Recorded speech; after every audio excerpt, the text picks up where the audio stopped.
What is up? My name is Mike, and I am one of the world's leading experts on beating stage 4 cancer. I can say that because I just successfully treated stage 4 metastatic melanoma for the third time in 7 years. So naturally, you'd think this video would be about me running around high-fiving everyone I know and complaining about having a sore hand at worst, but instead, it's about me being depressed 2 weeks after treatment. What the fuck is that? Am I depressed because I'm also one of the world's leading experts at getting stage 4 cancer? Nah, I've come to terms with that. Besides, someone's got to do it. And all jokes aside, there are too many people dealing with cancer, whether it's their first, third, or fifth time, whatever. So I make videos that might help people with the mental health element of dealing with cancer. Because while our age, stage, situation, and diagnosis may be different, I talk with thousands of cancer patients both online and real life every year, and I found that there are a ton of common difficulties that persist no matter who you are and what type of diagnosis you're facing. Turns out we're in a pretty shitty club together. But we're gonna make the best of it, so let's talk about depression. So why now? What's unique about this period of depression? Because realistically speaking, if you're a cancer patient, whether it's stage 0 or stage 4, whether you're in treatment, whether you're out of treatment, being depressed is not like a novel concept. I have been in and out of treatment for the last 7 years, and I have gone through various states of mental health flux, and it's very normal to feel depressed as a cancer patient. But I felt that this one in specific was worth bringing up. That's because I started to notice some of the same patterning that I had seen in my other 2 diagnoses, treatments, and going into remission. And when I started talking with other patients about it, it turns out that everyone is feeling this after they get done with treatment and are declared in remission.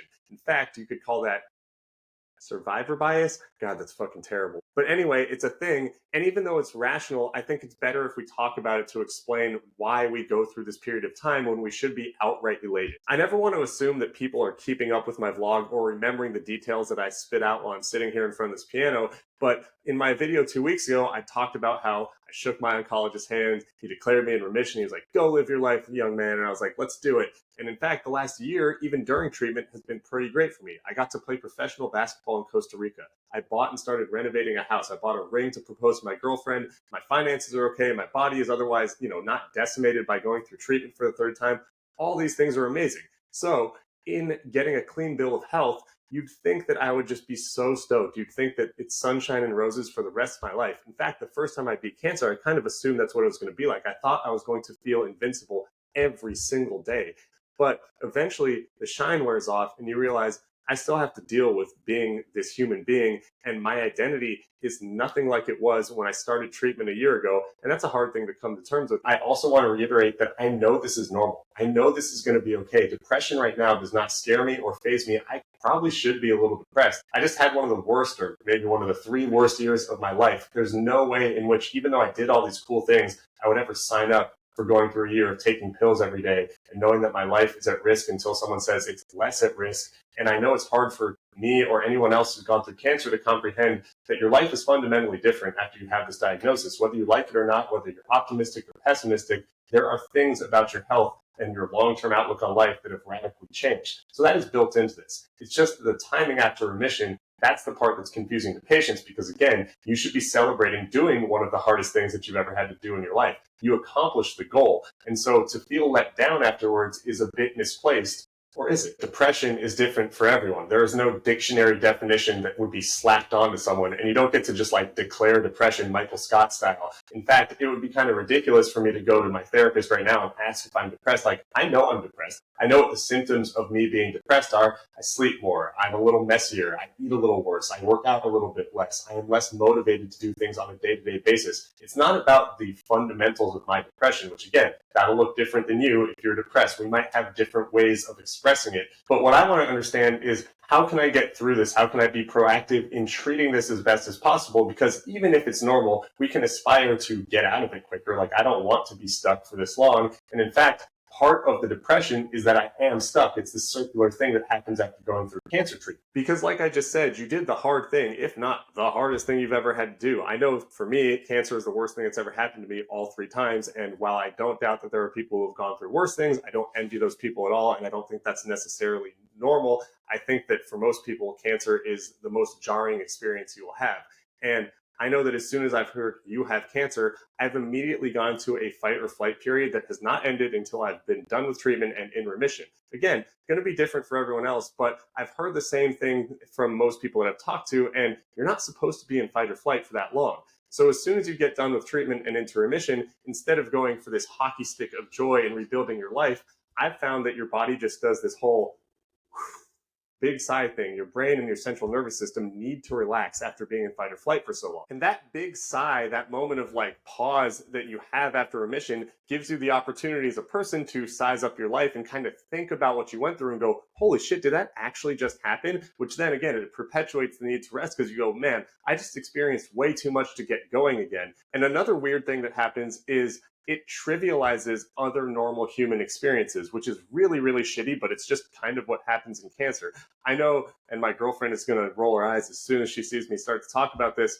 It just makes it so the things that I have felt were important in the past get pushed to the side until I can start to recalibrate my life, because you can't go through life with nothing having meaning, but cancer really takes the meaning out of a lot of things. I've said this so many times to her, and I know it drives her crazy, like, how am I supposed to be pressed about my own work issues or your work issues or these little social things that used to bother me or whatever it is in life, whether it is your leisure activities or your work or your passion projects, they all just are a little bit bland because nothing is pressing like fighting for your life and beating cancer. And so in order to recalibrate and to reintegrate yourself into a life that does have meaning, you have to sit and examine everything and say, okay, this is worth it to me. This is worth prioritizing my life. Otherwise, everything falls by the wayside. Nothing has meaning at either pole. You don't get sad about things that made you sad. You don't get happy about things that made you happy. But that's not living. That's just existing. And that's the entire opposite of what I and I think other cancer patients are striving to do post-remission. And luckily, even though cancer is unique and ipso facto cancer depression is kind of unique, it's still depression. It's still a mental health issue within a mental health system that I know very well. And I think I have the tools to come out of it, even if one of the tools is just taking my time. It's funny, I was posting about this on Twitter the other day, and some dude hit me with essentially the, have you tried not being depressed? And I was like, yeah, I've tried not being depressed. I've also tried not getting cancer again. None of these things work just like that, because if we could just hope our way out of these problems, life would be a lot easier. And in fact, that hope is going to drag me back to something I just said. I talked about living versus existing while in remission, but actually that's the case for every cancer patient. Whether you're in treatment, you're incurable and are going to have to be in treatment for the rest of your life, or you have just entered remission. All we want to do is maximize the value of our time, whatever time we have left. And so when you enter remission, it's this weird state where you're looking over your shoulder because you know what can happen. I definitely know what can happen. I've had 2 recurrences, and there's so much fear. There's so much at stake about going back into treatment because every time you do this, you're rolling the dice. And inevitably, when you roll those dice, your odds of long-term survival go down. I've often said that being a cancer patient is like you're crossing the street and you get hit by a truck. And if you happen to recover, every time you cross the street, you just see that same truck lurking. And yeah, it may never turn and hit you again, but it's really unnerving. Every time I do labs, every time I do scans, every time I notice a lymph node that's a little bit off, I'm going to be put into some sort of funk, whether it's 5 minutes or 2 weeks. And so having to re-enter that world, while it's different and better than being in active treatment, because no cancer is always better than cancer. NED is the best place for a stage 4 cancer patient to sit. It's still existentially weird. So how do we come out of this depression? How do I get through this time period? Because like I said earlier, everyone's depression is different. Everyone's situation is different. And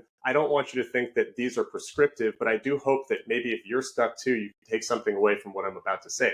For me, it's a coefficient of time and effort, which sounds simple, but I just have to give myself grace. I have to accept that I might not be as productive at work. I might sleep more. I might work out less. But every day I can kind of say, hey, is this what I want to be doing? How can I add something back into my life that has meaning? How can I assess that, yeah, I still have a pretty great life. I still have my vitality and I still have my ability to work and I still have friends and family and a girlfriend that I love and I still have a future. That's the big thing. I did the hardest thing and now I have a future.